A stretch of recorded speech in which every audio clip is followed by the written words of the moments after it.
going to assemble this Nordic track vr25, and it came really well packaged in a great box, and there's a lot of parts, so it's going to be pretty interesting putting it together.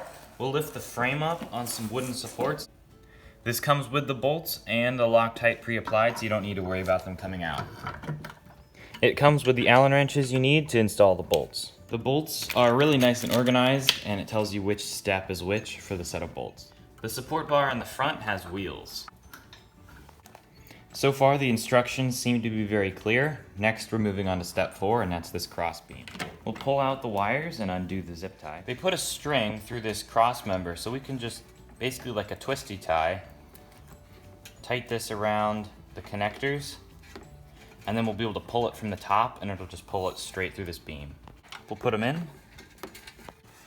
I'll feed and push it in from the bottom while I'm pulling from the top. Now we can pull these wires up through, and the string made it a lot easier. We'll get the bolts from step 5 and bolt it on. With an Allen wrench attachment on a drill, it'll speed this up a lot, but you still always want to tighten these by hand first, then move on to the drill to make sure you don't cross thread them. Then snug them up by hand. Install this plastic cover, putting the wire and the wires through it. Feed the wires through and put the handlebar in place. Snug it up.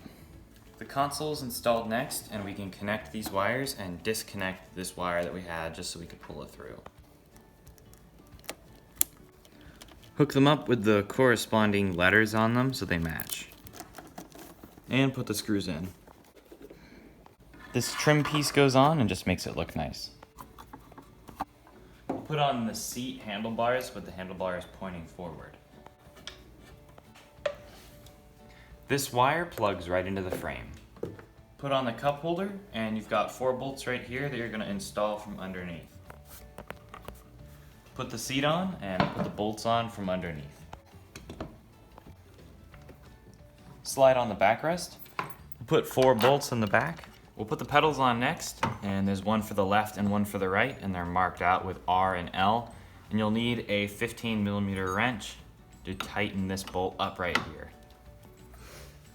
These are left-handed threads, so it's kind of confusing when you're threading it on. It's opposite of what it normally is.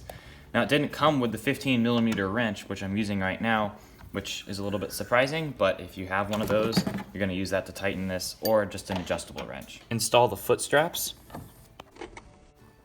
With it plugged in, we can see the screen turn on. It's kind of cool that you have fans right here, and it can blow air at you.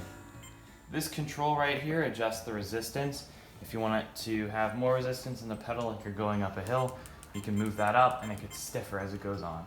Its stiffest setting sure is really stiff. You can also set the resistance here, so if you want it somewhere in the middle, you can click that and it'll move to that setting.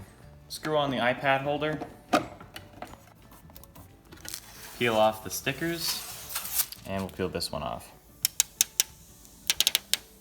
The 3 things you need to input is your Wi-Fi network, the units of measurement that you want to use, and time zone you're in. It says that it's downloading the system. And that's the unboxing and first impressions of this machine. It's a good amount of setup. It probably took an hour-ish to set up. And it came with the Allen wrenches you needed, but you will need a number 2 Phillips screwdriver and a 15mm wrench. It would have been nice if they provided those, but you're going to need those your own. And so far, this is working great.